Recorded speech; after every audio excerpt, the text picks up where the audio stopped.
Gênesis capítulo 3, a partir do versículo 1 diz assim: Ora, a serpente era mais astuta que todas as alimárias do campo que o Senhor Deus tinha feito. E disse a mulher, é assim que Deus disse, não comereis de toda a árvore do jardim?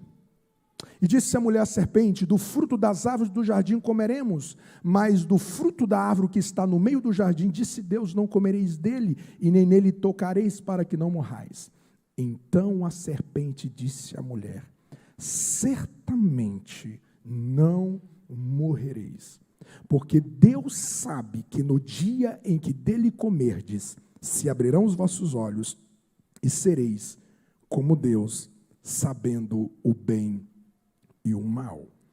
Efésios capítulo 6, o nosso segundo texto para a nossa leitura. Efésios capítulo 6, diz-nos assim, a partir do versículo 10. No demais, irmãos meus, fortalecei-vos no Senhor e na força do seu poder, revesti-vos de toda a armadura de Deus, para que possais estar firmes contra as astutas ciladas do diabo. Porque não temos que lutar contra carne, sangue, mas sim contra os principados, contra as potestades, contra os príncipes das trevas deste século, contra as hostes espirituais da maldade nos lugares celestiais. Portanto, tomai toda a armadura de Deus, para que possais resistir no dia mau, e havendo feito tudo, ficar firmes. Estai, pois, firmes, tendo cingido os vossos lombos com a verdade, e vestida a couraça da justiça, e calçados os pés da preparação do evangelho da paz, tomando sobretudo o escudo da fé, com o qual podereis apagar todos os dardos inflamados do maligno. Tomai também o capacete da salvação e a espada do Espírito, que é a palavra de Deus. Obrigado, Jesus, por essa palavra. Nós queremos pedir-te, venha levar cativo todo o nosso entendimento a essa palavra. Todas as realidades malignas que resistem em nosso entendimento com distração e dispersão, nós queremos confrontar no poder e autoridade de Jesus Cristo. Amém e amém.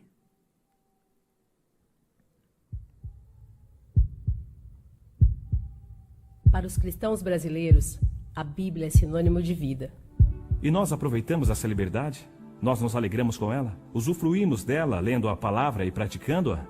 Mas para muitos cristãos perseguidos, ser encontrado com uma Bíblia nas mãos pode significar a morte.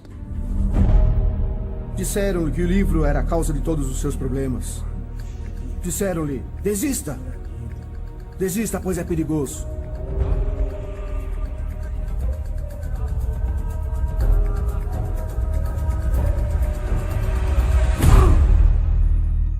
Será que damos o devido valor à nossa Bíblia?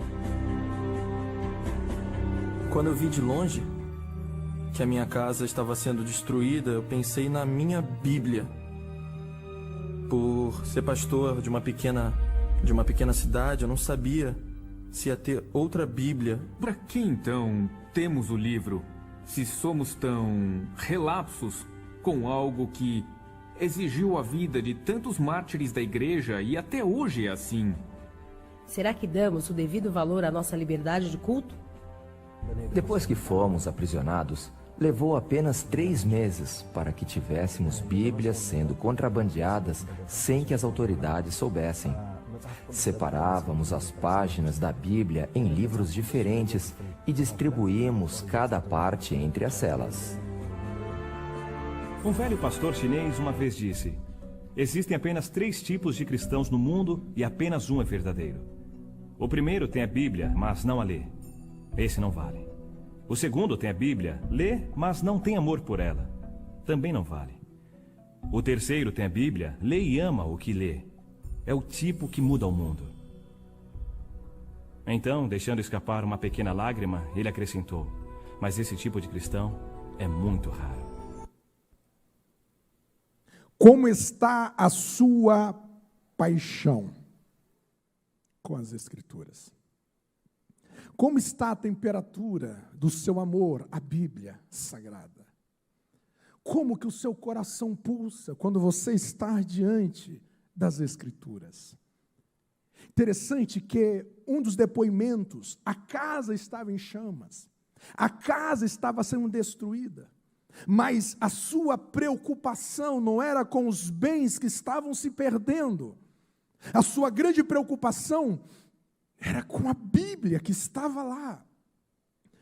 O pastor Rubens, pastor querido da nossa igreja, alguns anos atrás, ele teve a sua caminhoneta roubada. E ele veio pedir oração pela igreja, ligou para nós oramos juntamente com o pastor Ediel, o pastor Newton. E eu lembro que o maior pedido do pastor Rubens foi dizer: pastor, não é pelo carro, não é pelo carro, é porque lá dentro tem a Bíblia, a minha primeira Bíblia, a qual tenho todas as marcações das pregações que eu já ouvi. Pastor, nem que não ache o carro, mas se achar a Bíblia, para mim valeu a pena. E encontrar o carro, e a primeira coisa que ele foi fuçar dentro do carro foi a Bíblia. Eu lembro que quando ele encontrou o carro, ele tirou uma foto da Bíblia, encaminhou para mim e disse: pastor, a Bíblia está intacta para a glória de Deus. Como está o seu amor às Escrituras? Como está o seu amor à Bíblia? Uma equipe de nossos irmãos estiveram na Angola um tempo atrás, e na despedida dessa viagem missionária, eles imaginavam que os irmãos pediriam para que na próxima viagem eles trouxessem roupas, comidas. Mas o único pedido que eles solicitaram aos nossos irmãos aqui da sede foi: por favor, ao retornarem aqui, não esqueçam de trazer Bíblias e Bíblias. O estômago vazio, conforto distante, mas eles queriam Bíblia, eles queriam Escritura. Uns anos atrás, quando nós pastoreávamos a Itopava Norte, nós fomos a uma cidade chamada Major Vieira realizar o nosso ISM, uma espécie de um DOI. E eu lembro que em um dia à tarde, eu fui para o colégio fazer todo o acompanhamento dos trabalhos, e eu encontrei com um senhor, um homem muito simplório nas suas palavras, com roupas muito simplistas, e aquele homem chamou a minha atenção, e eu fui conversar com aquele homem, e ele dizia: pastor, eu amo Deus, pastor, eu amo Jesus, pastor, eu amo a Bíblia. E ele foi testificando da paixão que ele tinha por Deus. Mas de repente aquele homem me conta algo que algumas vezes isso me fez chorar. Ele disse: pastor, sou analfabeto, nunca entrei numa escola. O que eu tenho é misericórdia, sou do mato, sou da roça. Mas quando eu vou dormir, eu pego a minha Bíblia e eu não sei ler. Então, eu escolho uma folha da Bíblia e eu rasgo essa folha.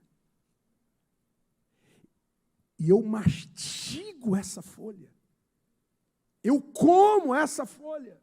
E quando eu estou mastigando essa folha, eu faço a seguinte oração. Eu disse: Deus, eu não sei ler, mas o ato de eu mastigar essa folha da sua palavra, eu quero que o que está escrito aqui aconteça na minha vida. Qual foi a sua última experiência com as Escrituras? Qual foi a última vez que você ouviu Deus falar contigo mediante a Bíblia Sagrada? Em 2001, começou em vigor uma lei aqui no Brasil para nós comemorarmos sempre no segundo domingo de dezembro o dia da Bíblia. E hoje, de uma maneira muito pastoral, eu quero conversar com vocês sobre seja bibliocêntrico. Seja bibliocêntrico. Seja um homem cujas escrituras não estejam nas periferias do seu coração. Seja uma mulher cuja Bíblia não esteja nas margens da sua agenda diária. Seja um cristão que as escrituras estejam no centro da sua vida, das suas decisões e das suas escolhas. Seja um bibliocêntrico. E esta noite, diante desses dois textos, eu quero vos falar a respeito de duas realidades em relação às Escrituras. A primeira realidade é uma advertência. O primeiro texto nos aponta uma grande advertência. São as palavras da serpente. No capítulo 1, você tem Deus falando. No capítulo 1, você tem Deus falando para a terra sem forma e vazia, e essa terra sem forma e vazia vai ganhando tons, vai ganhando um modelo, vai ganhando uma ornamentação. O poder da palavra do Criador vai trazendo ordem a todo o caos. No capítulo 2, você vê o homem falando, quando ele vai nomear os animais. E é interessante que o homem aprende a falar, não é com a mulher. O homem aprende a falar, não é com Eva. O homem aprende a falar, é com o próprio Deus. Nenhum ser humano consegue desenvolver a linguagem, consegue desenvolver a fala de uma maneira autônoma. Ninguém. O ser humano só consegue aprender a falar mediante um outro falante. O homem aprende o seu vocabulário com Deus. Tudo que o homem aprendeu a falar foi com Deus. Foi com o Criador. Mas quando nós chegamos no capítulo 2, no capítulo 3, você não vê o texto abrindo com Deus falando.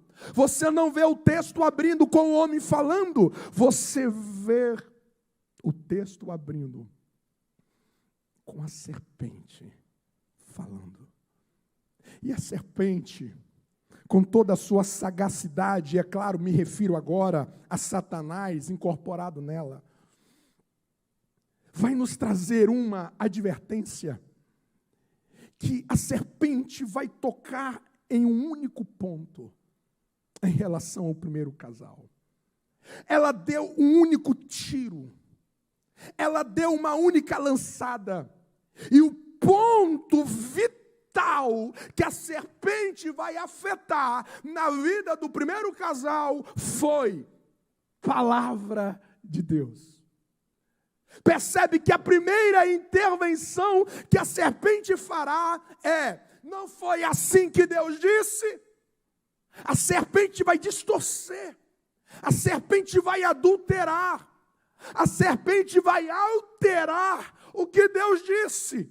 Porque ela sabia que se ela conseguisse adulterar o que Deus disse, todas as demais coisas estariam comprometidas. Por exemplo, a identidade do homem. Porque o homem só sabia quem ele era mediante o que Deus disse. O espelho da identidade do homem era o próprio Criador. Foi o Criador que disse: você é a nossa imagem conforme a nossa semelhança. Mexer no que Deus disse, a identidade do homem estaria comprometida. Mexer no que Deus disse alteraria o propósito do homem, porque o propósito do homem veio dos lábios do próprio Deus. Você foi criado para dominar. Você foi criado para frutificar, para multiplicar, encher a terra e sujeitar a ela. Todos esses comandos, esses imperativos, vieram das palavras de Deus. Mexer no que Deus disse estaria comprometendo a identidade, o propósito, o destino, toda a estrutura de vida desse Éden, desse jardim e do mundo. E você há de lembrar comigo que quando essa serpente vai encontrar com o último Adão, ela não virá com as filosofias socráticas. Ela não virá com nenhuma ideologia da época. Ela vai alterar, distorcer exatamente as Escrituras. Satanás no deserto vai dizer: está escrito.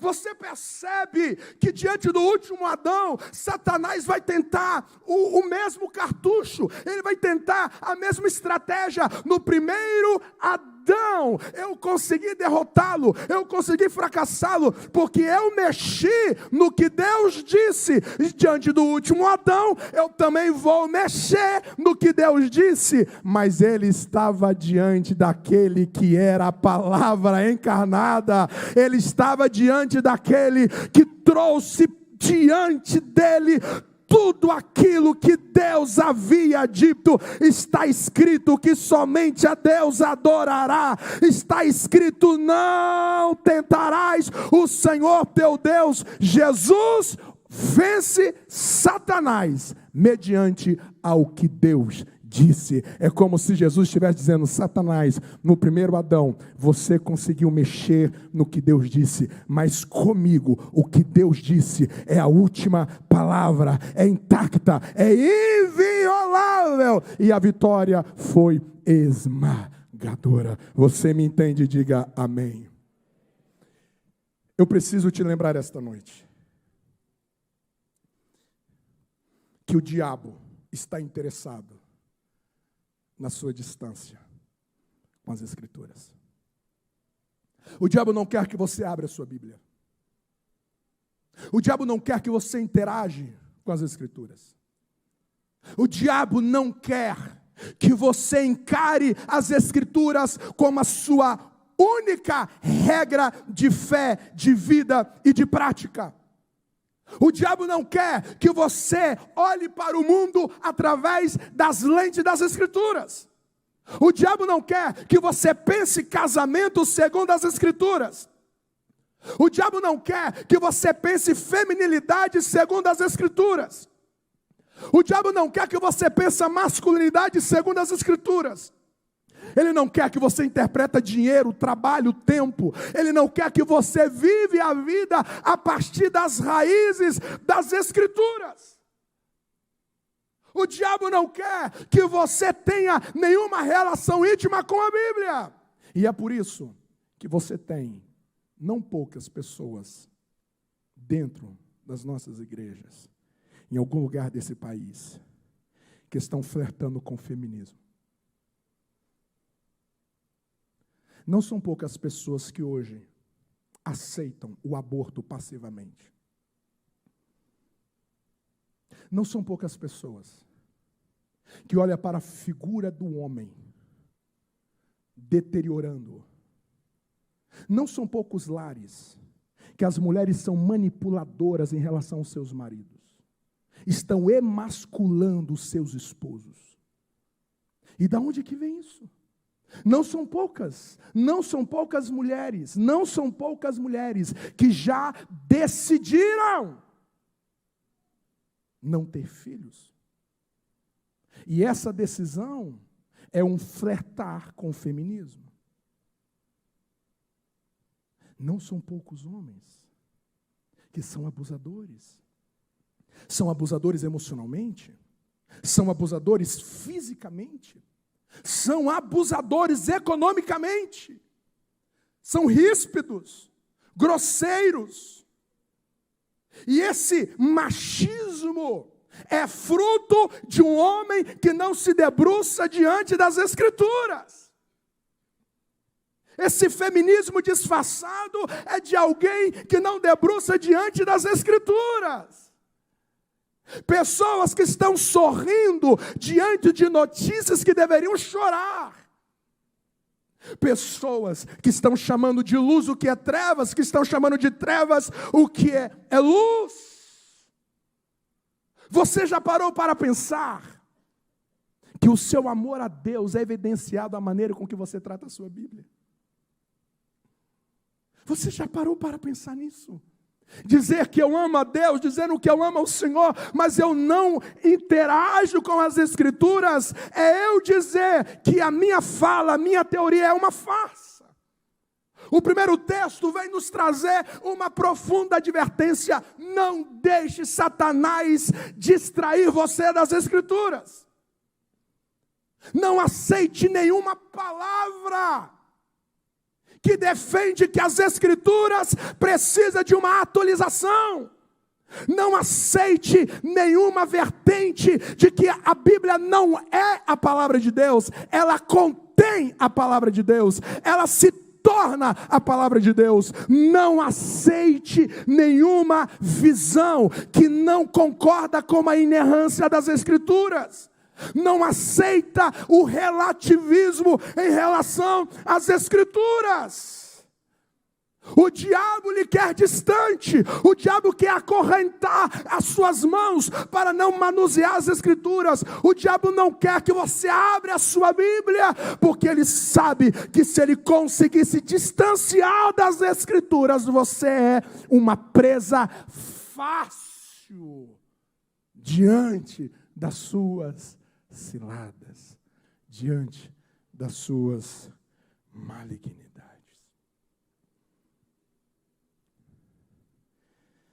Você me entende? Diga amém.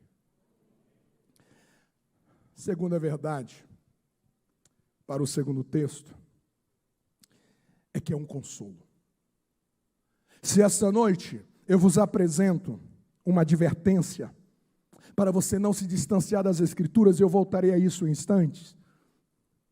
Quando eu olho para o segundo texto, eu vejo um consolo. Porque Paulo vai nos apresentar a armadura de Deus.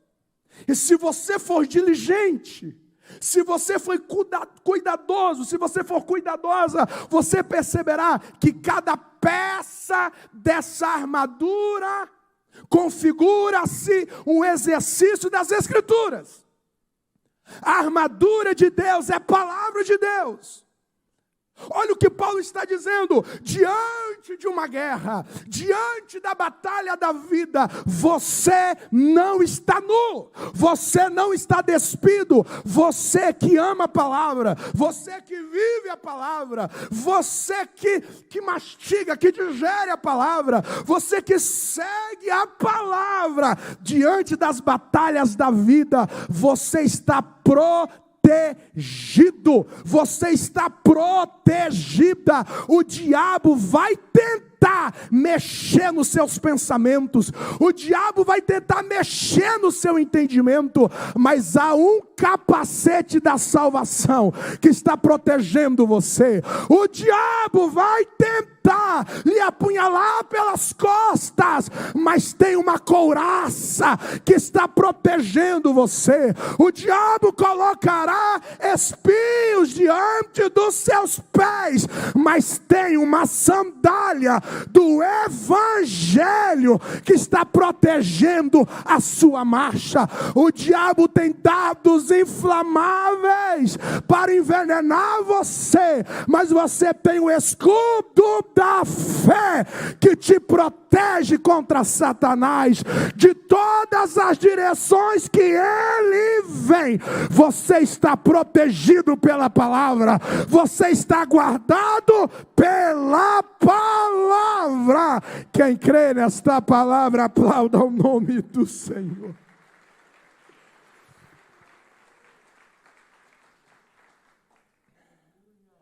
A palavra é um consolo. Nós não estamos sozinhos, nós não estamos desprotegidos. As Escrituras é toda a proteção que temos e precisamos para viver. Isso consola o meu coração. Porque talvez você não terá todo o dinheiro que você anseia ter para a vida. Talvez você não more aonde que você gostaria de morar. Talvez você não tenha todos os recursos financeiros que você gostaria de ter para você viver a vida. Talvez você tenha expectativas enormes em relação a graduações, em relação a contratações, em relação a outros níveis profissionais, e alguns não chegam lá ou demorarão chegar lá. Mas a minha alegria é que o que eu preciso para viver, o que eu preciso para ser vitorioso, o que você precisa para ser vitoriosa, está disponível em suas mãos. A palavra de Deus está ao seu alcance. A palavra de Deus está ao alcance dos seus olhos, ao alcance das suas mãos, e é tudo que você precisa para se manter vivo, para se manter viva diante dos ataques de Satanás. Quem me entende, diga amém. Tendo dito isso, de maneira muito prática e pastoral, eu quero compartilhar com vocês alguns conselhos que você precisa levar para casa. No dia da Bíblia, o que Deus quer que você leve para casa em relação às Escrituras? Primeiro, não perca o hábito de carregar a sua Bíblia física. Ah, pastor, você está crente mesmo, hein? Escute aqui. Eu vou te dar duas razões. Eu vou te dar duas razões para você não deixar o hábito de carregar a Bíblia. Vou te dar duas razões. Primeira, quando você tem uma Bíblia física, você tem noção visível de como está a sua rodagem nas Escrituras. Imagina que você ganha uma Bíblia nova hoje. Imagina que daqui a 1 ano, daqui a 2 anos, quando eu chegar e olhar para a sua Bíblia, ela está intacta, sem nenhuma orelhinha, mas sem nada. O que essa Bíblia intacta, depois de 1 ano, revela sobre você? Me ajuda aí, gente, me ajuda. A Bíblia digital não te revela isso.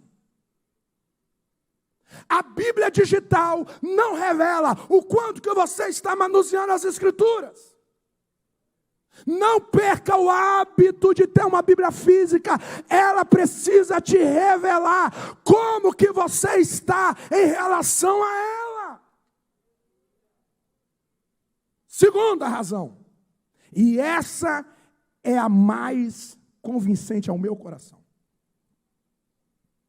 A Bíblia é um testemunho público da sua fé a Jesus. Você pode ter a Bíblia no bolso, no celular, no tablet. Você pode entrar e sair no mercado, no posto de gasolina, em qualquer lugar. Ninguém perceberá a sua fé olhando para você unicamente. Nem sempre. Nem sempre. Agora, eu duvido Se você entrar num estabelecimento com a Bíblia na mão, automaticamente alguém enxergará que você crê, que você confia, você não é qualquer um, você tem uma fé nesse livro. Ou você quer ser um 007? Pastor, eu tenho muita dificuldade de pregar o Evangelho. Vou te falar uma coisa, só o fato de você andar com a Bíblia física, você já está emitindo uma voz, que a sua vida é pautada nesse livro. Todas as vezes que eu viajo de avião, eu levo a minha Bíblia física. A minha última viagem ao estado de Rondônia, há uns 20 dias atrás. Eu sentei perto de um rapaz, e eu disse: Jesus, eu estou indo pregar num congresso de missões. Eu não posso terminar esse voo sem evangelizar esse cara. Não faz sentido isso. Prepara, Senhor, uma oportunidade para evangelizar ele. Pronto. Eu abri a minha mochila, peguei a minha Bíblia e coloquei em cima da mesa. Quando eu coloquei a Bíblia, abriu-se um leque. Você é crente, né? Com todo prazer. A Escritura revela o testemunho público da sua fé. Algumas vezes eu já fui no mercado fazer compra e coloquei a Bíblia no carrinho. Eu quero que o mundo ouça que eu creio em Jesus Cristo, que eu creio nas Escrituras. Eu quero que o mundo saiba que o meu coração pertence a Cristo. E a Bíblia é um caminho que me prepara para eu gritar bem alto que a minha fé está definida em Jesus Cristo. Te dou um conselho. Vai fazer compra, vai num posto de gasolina, vai numa loja e leva a Bíblia. Leva a Bíblia. Leva a Bíblia. A sua Bíblia física é um testemunho público da sua fé. Não perca isso. Não perca isso. Não seja aquele cristão que entra e sai e ninguém sabe que você é cristão. Nós não fomos plantados no mundo para sermos agentes secretos do reino. Nós fomos plantados no mundo para dizer que nós somos o povo de Deus. Nós somos o sinal da esperança. Nós cremos em um Deus único e verdadeiro. Nós somos o povo da cruz.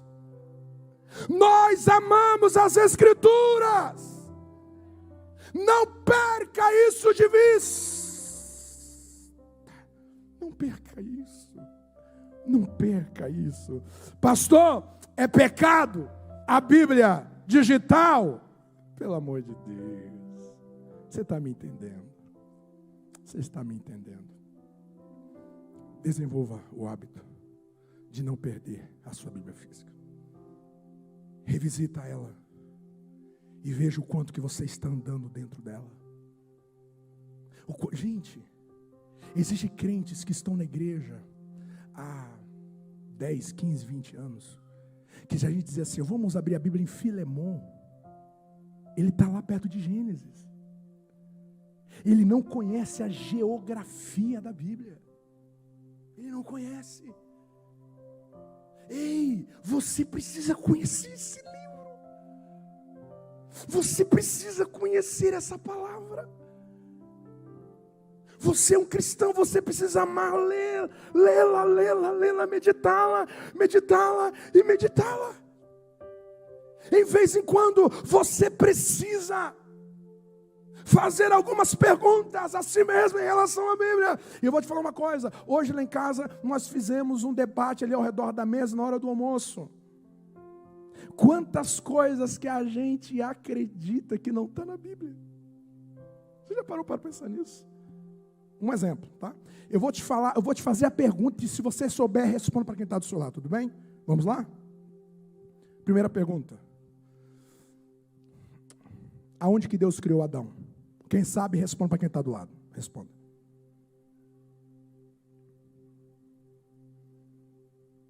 Quem respondeu o jardim do Éden, levanta a mão. Pois é. Você sabia que não está escrito na Bíblia que Deus fez o homem no jardim do Éden?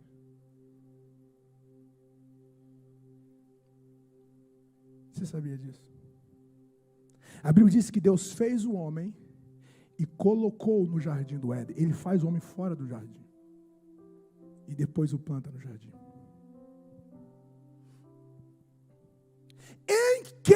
Em que Elias subiu para o céu? Responda para quem está do céu. Responda para quem está do céu. Responda. Em que Elias subiu para o céu? Responda aí para ele. Quem respondeu numa carruagem de fogo? Levante a mão. Isso não está na Bíblia? Eu sei que está com medo, faz parte. Isso não está na Bíblia? A Bíblia não diz. Existem alguns materiais infantis que mostram até os anjos lá dando uma charrete assim na carruagem, assim, ó, e subindo Elias. Mas a Bíblia nunca disse isso. A Bíblia diz que a carruagem de fogo separou Elias de Eliseu. Mas Elias, ele sobe num redemoinho. O que Estevão viu quando estava sendo apedrejado? Responda para quem está do seu lado. Responda.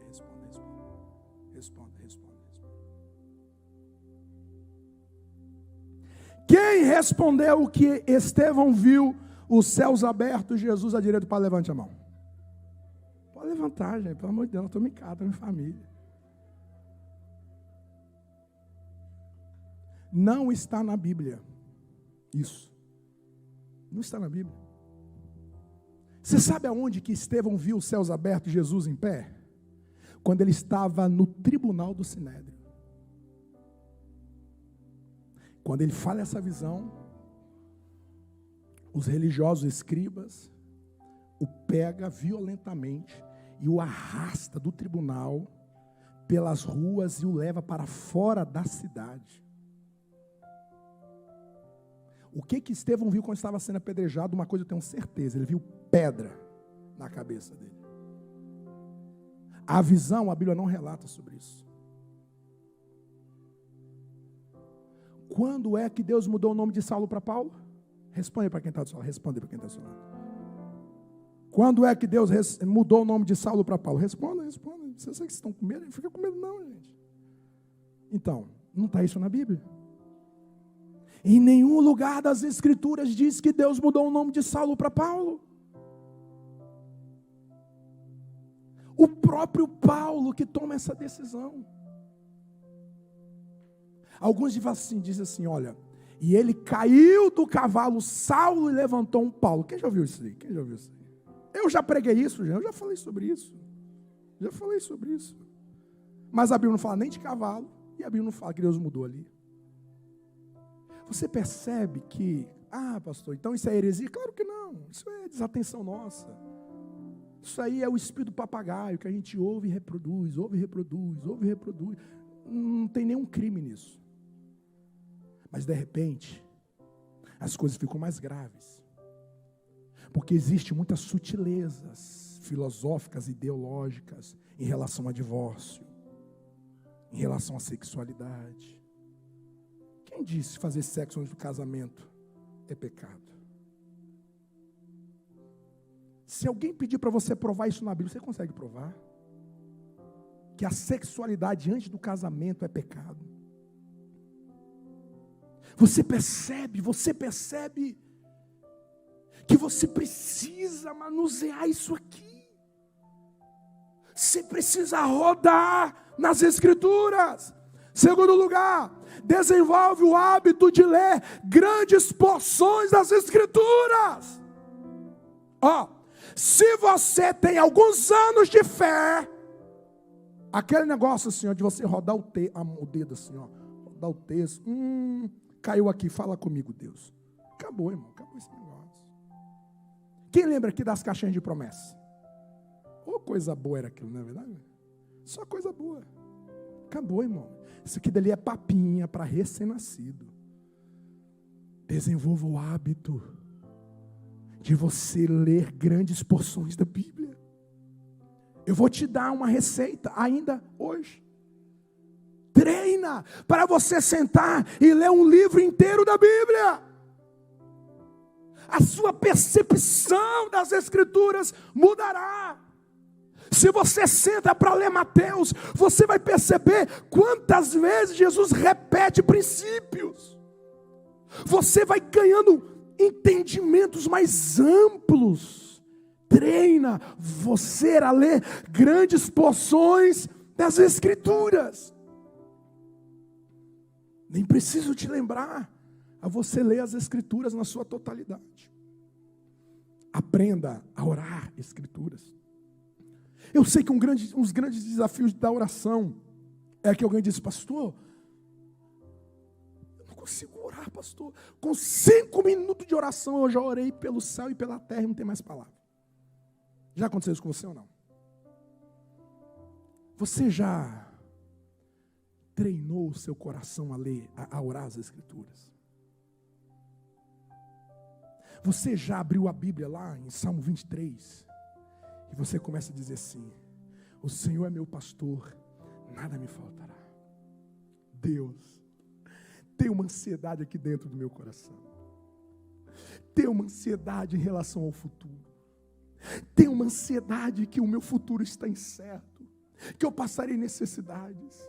Que eu poderei ficar doente. Quem é que vai cuidar de mim? Deus. E aí você fala e fala, mas Deus, a tua palavra está escrita. Que o Senhor é meu pastor e nada me faltará. Deus, eu clamo por essa palavra no meu coração. Deus, eu creio que tu és o meu pastor e nada vai me faltar. Eu creio nessa palavra. Eu creio nessa palavra. Ainda que eu ande pelo vale da sombra da morte, Deus, tem gente morrendo à minha esquerda, tem gente morrendo à minha direita, tem gente separando perto de mim, tem gente abandonando a fé, tem gente deixando de congregar, tem gente desistindo da caminhada.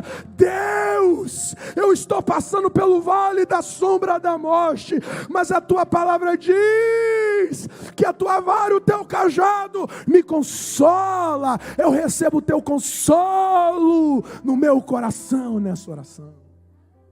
Abra a Bíblia e ora a Bíblia. E você vai perceber que Deus vai começar a conversar com você através da Bíblia. Porque às vezes você acha, você precisa ouvir a voz de Deus. E alguém diz assim, eu nunca ouvi Deus. Aí tem um teólogo no Brasil que ele escreveu assim, você quer ouvir a voz de Deus? Lê a Bíblia. Aí alguém escreveu assim, mas eu quero ouvir audivelmente. Ele diz, lê em voz alta. Aí de repente você vai orar, aí vai vir pensamentos. Deus vai começar a pregar para você através da palavra. É Deus falando com você. É Deus trazendo direções no seu coração. Ei, aprenda a orar as Escrituras. Começa pelos textos mais simples. Abre lá em Mateus 5. Bem-aventurados mansos. Deus, eu quero ser manso. Esse pavio curto, isso não me pertence mais. Dai-me mansidão. Eu quero ser misericordioso. Eu quero ser um pacificador. Eu não quero andar com gasolina. Eu quero andar com extintores. Quero acalmar corações. Eu quero trazer paz em meio à guerra. Eu quero ser um pacificador. Abra a Bíblia e diz a Jesus, cumpra isso em mim. Jesus, cumpra isso em mim. Abre lá. Em Gálatas 5:22, o fruto do Espírito. Jesus, cadê a minha alegria? Eu estou sem alegria. Eu clamo por essa alegria na minha vida. Está escrito aqui. E eu creio na sua palavra. Ore a Bíblia. Aprenda a orar as Escrituras. Eu te digo uma coisa. Não tem aquela dúvida que você já teve na oração. Diz assim, será que eu estou orando à vontade de Deus? Quem já fez essa pergunta para Deus? Será que eu estou orando à vontade de Deus? Pois bem, todas as vezes que você orar as Escrituras, você pode ter absoluta certeza que você está orando radicalmente o que Deus quer que você ore. Quem me entende, diga amém. Protege a palavra de Deus em seu coração. Escute. Eu estava pregando numa igreja, aqui em Blumenau. Eu pregaria sábado e domingo. No domingo, quando eu estava no estacionamento, o irmão veio correndo e disse: pastor,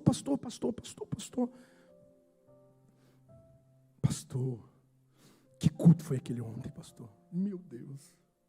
Pastor, que palavra do céu, pastor. Eu nunca tinha ouvido uma coisa daquela. Eu disse: e aí? Só acredita que quando eu cheguei em casa, quando o meu marido não pôde ir, os meus filhos não puderam ir, quando eu cheguei em casa, eu fui comentar da pregação, eu não me lembrava mais de nada. Pastor, eu não passei nenhuma lanchonete, eu não me disse, pastor, fui da igreja para casa. E eu fui orar. E quando eu orava, Deus disse ao meu coração, para eu dizer ao Senhor, que todas as vezes que o Senhor for pregar, faça uma oração de batalha espiritual antes da pregação. E quando ela falava isso, Deus trouxe ao meu coração, Mateus capítulo 13, quando o semeador saiu a semear, a primeira coisa que aconteceu foi que o diabo se levantou para sacar a semente. Você já parou para pensar que existe alguns esquecimentos de pregação que não tem a ver com a sua mente? Não tem a ver. Tem a ver com Satanás ter sacado do seu coração a palavra. Eu pregava uma vez, e quando eu terminei a pregação, era sobre o Dia das Mães.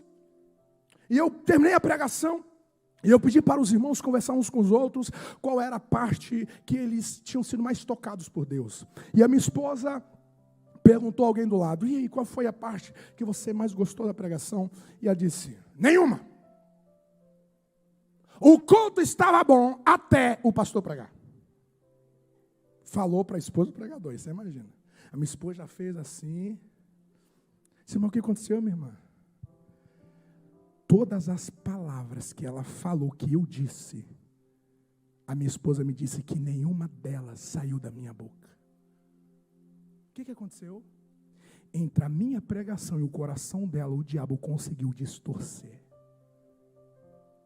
Você já parou para pensar que existem batalhas espirituais todas as vezes que está diante das Escrituras? Vontade de tomar água, vontade de ir no banheiro, vontade de pegar um celular, atualizar os e-mails, ver o WhatsApp, ver Instagram, ver Twitter. Você já parou para pensar nisso? Uma inquietude. Existem batalhas espirituais, você precisa proteger a palavra de Deus no seu coração. Eu escondi a tua palavra no meu coração. Quantas vezes Deus fala contigo aqui hoje no domingo? E o que Deus te disse na sua batalha de quarta-feira, no seu enfrentamento de quinta-feira, Deus te deu a chave, Deus te deu a ferramenta, Deus te deu a arma para você vencer, mas você se dispersou.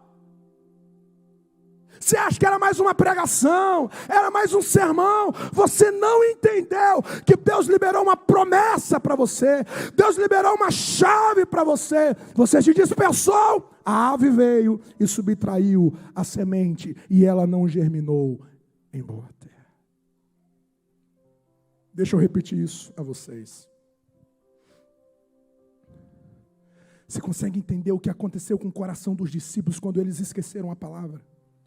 Lucas 24 vai dizer que quando as mulheres chegaram diante do sepulcro e viu a pedra removida, elas ficaram apavoradas, elas ficaram em pânico. E o texto disse que quando o anjo se apresenta, o texto diz: e elas lembraram de suas palavras. Quando elas esqueceram as palavras de Jesus, que ele iria ressuscitar, o coração entrou em pânico, o coração entrou em medo, em terror, em desânimo. Quantas vezes você está desanimado porque você já esqueceu do que Deus te disse em relação ao teu futuro, em relação ao teu casamento, em relação à sua família, em relação a você. A minha esposa Foi uma das primeiras pastoras a pegar Covid aqui. O ano passado, no mês de final de abril, primeira semana de maio. A pandemia estourou em março. Em maio, a Eileen teve o diagnóstico que ela recebeu Covid. Quando ela recebeu a notícia, deu impacto. Imagina, gente, o ano passado, em maio, a gente andava na rua assim, de bituca acesa, parecia que qualquer hora alguém ia morrer na nossa frente. A gente tinha medo até de olhar para os outros. Quando ela recebeu o diagnóstico, nós recebemos um choque. Mas ficamos relativamente tranquilos. No terceiro dia de Covid, a minha esposa estava na cozinha. Ela disse: meu bem, estou sentindo falta de ar. Foi a primeira crise que ela recebeu ali. Quando ela disse: eu estou sentindo falta de ar, Deus trouxe à nossa memória que um ano atrás, nós recebemos um pastor em casa, que na oração, Deus deu uma visão para ele, dizendo: eu vejo você, falando para Eileen, eu te vejo dentro de uma UTI, respirando por aparelho, por causa dos seus pulmões. Quando ela disse isso, Deus trouxe essa palavra à nossa mente. E a partir daquele momento, nós começamos a clamar: Deus, o Senhor liberou uma palavra, que o Senhor estava dando livramento. E nós nos apropriamos dessa palavra. Nós nos apropriamos dessa promessa. Quando nós clamamos por aquela palavra, a Eileen foi restaurada poderosamente. E a partir dali, não houve nenhum pânico mais em nosso coração. Esse ano foi em março. Em fevereiro desse ano, ela pegou pela segunda vez. Como é que chama os batimentos aqui? A pulsação? Como é que chama? A saturação chegou a 84. Era para ela ter sido internada e talvez entubada. Mas nós clamamos novamente pela palavra, Deus. Todos os dias nós ungimos a Eileen, orávamos pela Eileen. Deus, o Senhor liberou uma palavra. O Senhor daria o livramento da UTI. O Senhor daria o livramento de respirar pelos aparelhos. E Deus foi trazendo cada vez mais paz ao nosso coração. Você precisa proteger o que Deus te disse mediante as Escrituras. Você me entende? Diga amém. Tenha a Bíblia e não o Google como direção da sua vida e da sua esperança. Para de acreditar mais no Google do que na Bíblia. Para de ficar ouvindo esses gurus da desgraça, da derrota, do pânico. Olhe para as Escrituras. Ore pelas Escrituras e lembre-se que o nosso futuro é novo céu e nova terra. Olhe para as Escrituras. Quem está no controle da história é Jesus Cristo. O trono está ocupado pelos Reis dos Reis e Senhor dos Senhores. Lembra isso ao seu coração. A história não está nas mãos de poucas famílias que controlam a humanidade. Mentira de Satanás. A história está sob a soberania de Deus. Você não morrerá antes do que Deus estabeleceu para a sua história. Ninguém e nada é capaz de furtar você dessa terra até que você tenha cumprido o propósito de Deus. A Bíblia me garante isso. Tenha as Escrituras como a direção da sua vida. Não alimente uma incredulidade disfarçada em relação às Escrituras. Tudo que a Bíblia diz, creia, clame isso pela sua vida.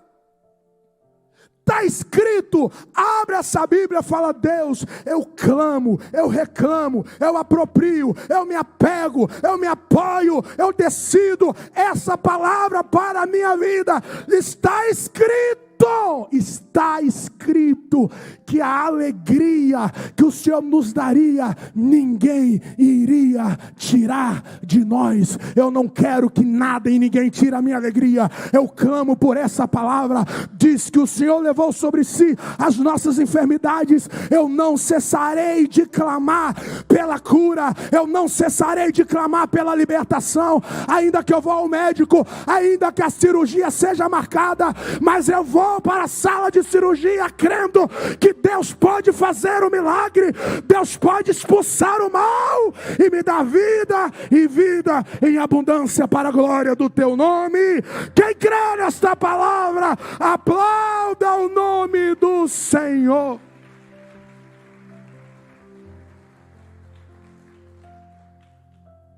Quantos incrédulos disfarçadamente nós temos das Escrituras? Está escrito, mas não é bem assim, não é perdoando assim não é qualquer um que pode ser perdoada, não, tratar os outros não pelos seus méritos, favor imerecido, não, isso aqui não é para mim, isso aqui é só para Jesus. Ei, cuidado com a incredulidade disfarçada. O que a Bíblia chama de pecado é pecado. O que a Bíblia estabelece como mandamento, obedeça. Alegrar na Bíblia é um mandamento. Amar na Bíblia é um mandamento. Perdoar na Bíblia é um mandamento. Tratar os outros com graça e misericórdia é um mandamento. Obedeça. Ações de graças na Bíblia é um mandamento. Não importa se você esteja na fartura, não importa se você esteja numa escassez, está escrito, esteja diante de Deus com ações de graças. Não importa a perda, não importa a tragédia, dê um grito de gratidão àquele que é o Senhor da sua vida. Ah, pastor, mas é difícil demais. Eu não estou dizendo que é fácil, mas eu tenho certeza que não é impossível. Porque se está escrito, está ao alcance de você. Se está escrito, você pode viver essa palavra. Você pode viver esse mandamento. Você pode viver essa escritura. Tudo que Jesus registrou para você viver é alcançável, é atingível, se você crê no poder dessa palavra. Quem pode dizer graças a Deus? Não seja incrédulo disfarçado a essa palavra. E eu termino dizendo: ore pelos pregadores. Ore pelos pregadores. Não venha para a igreja sem apresentar o pastor que vai pregar. Vocês não imaginam as batalhas espirituais que passam nos nossos corações. Qual é a palavra que eu tenho de pregar? O que eu tenho de dizer? Há muitas batalhas na mente. Você precisa orar para que nós pregadores venhamos pregar com paixão na alma. Que nós não venhamos olhar para as Escrituras como caçadores de sermões, mas que nós possamos olhar para a Bíblia como vida que alimenta a nossa vida. Ore pelos pregadores ao redor do mundo. Ore por aqueles que estão levando palavras, pregações em lugares tão resistentes ao Evangelho. Não alimente a sua superficialidade com as Escrituras com desculpas. E aqui eu termino chamando a sua atenção. Dedica-se mais tempo, intensamente, às Escrituras.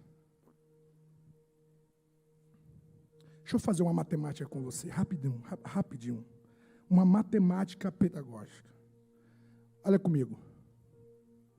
Um dia tem 24 horas. Uma semana contém 168 horas. Um mês possui 672 horas. E um ano tem 8.064 horas. Tudo bem? Olha a matemática. Para um indivíduo que vem na igreja apenas uma vez por semana E esse indivíduo, ele não entra em contato com a Bíblia na sua casa. Ele não lê a palavra, ele não tem devocional diário. O único momento que ele interage com as Escrituras é diante da pregação, que ele está sentado e ele abre a Bíblia, o pregador prega. É a única vez que ele interage objetivamente com as Escrituras. Para esse indivíduo, eu vou dizer, arredondar, que um culto nós temos 1 hora de pregação. Então, esse indivíduo que só entra em contato com as Escrituras numa pregação de um domingo à noite, por exemplo, isso significa dizer que ele terá 1 hora de palavra durante uma semana. Ele terá 4 horas de palavras por mês. E ele terá 48 horas de palavra por ano. Então, se você somar todas as horas que ele esteve exposto à palavra, é de 48 horas durante 365 dias. São 48 horas contra 8.064 horas de ação maligna contra ele. Porque o diabo não só cega, nem quando você está dormindo, ele está a articular, ele está a operar astúcia para que quando você acordar, você venha cair. O diabo não só cega, são 24 horas de ataques, tentações. Desanimar a sua alma, desanimar a sua fé, te afastar da família, te afastar de pessoas, amargurar o seu coração, te levar a uma ansiedade, a um pânico, te levar à bancarrota emocional. Existe 8.064 horas incansavelmente que a Bíblia diz que ele está ao nosso derredor, buscando alguém que possa tragar. E esse indivíduo que só entra em contato com a palavra 1 hora por semana, ao ano ele teve 48 horas. Fala para mim. Qual é a possibilidade desse indivíduo vencer as astúcias ciladas de Satanás? Aí fala que a igreja não é boa. Fala que a igreja não é como antigamente. Eu não sinto nada. Minha vida está difícil. Eu não consigo vencer, eu não consigo romper. Ai meu Deus, ai meu Deus. Ai meu Deus. Ai meu Deus, você está com 48 horas anual para enfrentar 8.000 horas de ação maligna contra a sua mente, contra a sua alma. Então vamos melhorar. Quem vem 2 cultos por semana, ou fica exposto 2 horas por semana diante das Escrituras, é só você dobrar. São 96 horas durante um ano. Se você dedicar 2 horas por semana, olha o confronto, olha o combate. É por isso que às vezes não tem força para caminhar, para avançar. É por isso que não vai.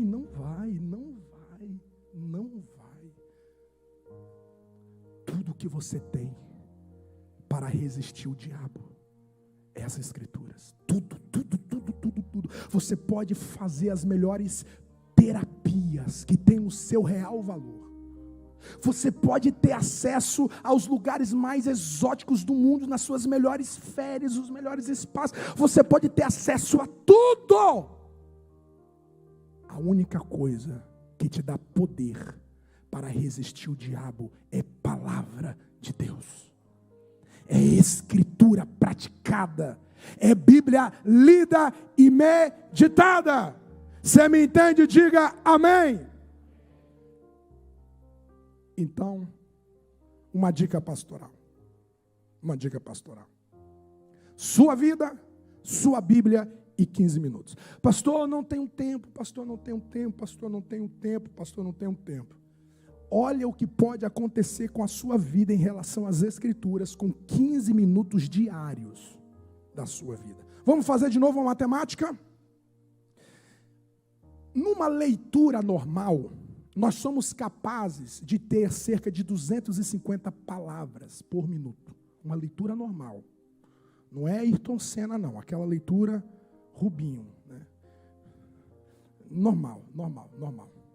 250 palavras. Isso quer dizer que em 15 minutos por dia, em um ano você terá lido 5.475 minutos. Se você multiplica isso por 250 palavras, Então, em um ano, você consegue ler 1.368.750 palavras. Ô, glória mesmo, meu irmão, é isso mesmo. Agora, vamos traduzir isso. Então, se tomarmos 350 palavras por página e dividir isso em 1 milhão parará, de palavras por ano, nós temos 3.910 páginas por ano. Isso significa que em 250 palavras por minuto, 15 minutos por dia, você pode ler cerca de 20 livros de tamanho médio por ano. 15 minutos por dia. Mas vamos para a Bíblia? Olha a quantidade de minuto você consegue ler os livros da Bíblia baseado nas palavras. Ruth, você consegue ler em 10 minutos, baseado em 250 palavras por minuto. Cantar de Salomão, 11 minutos. Lamentações, 14 minutos, você lê o livro inteiro. Em 15 minutos você lê esses livros. Você lê Joel, você lê Obadias, você lê Jonas, você lê Miqueias, você lê Naum, você lê Abacuque, você lê Sofonias, Ageu, Malaquias, você lê Gálatas, você lê Efésios, você lê Filipenses, você lê Colossenses, você lê 1ª, 2ª Tessalonicenses, você lê Timóteo, Tito, você lê Filemão, Hebreus, Tiago, Pedro, João e Judas. Isso quer dizer que 30 livros dos 63 livros você consegue ler todo ele em 15 minutos.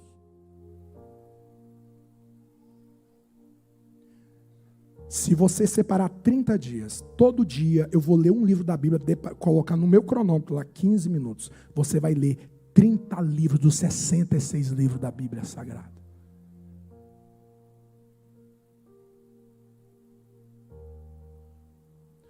O tempo que você gasta com WhatsApp, Instagram, YouTube, videogame, Google, não vai te dar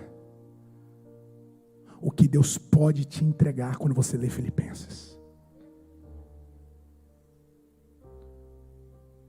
Você não imagina a guerra que nós estamos travados nesse tempo. Os nossos filhos estão sabendo muito de tecnologia. Os nossos filhos estão sabendo muita coisa desse mundo digital. Mas estão rasos demais em relação às Escrituras. E tudo em nome do tempo. Não tem um tempo. Como diz John Piper, que Deus permitiu o Facebook, o Instagram e as redes sociais para que no dia do juízo ninguém alega que não leu a Bíblia por falta de tempo. 15 minutos. Você pode revolucionar o seu conhecimento bíblico em relação às Escrituras.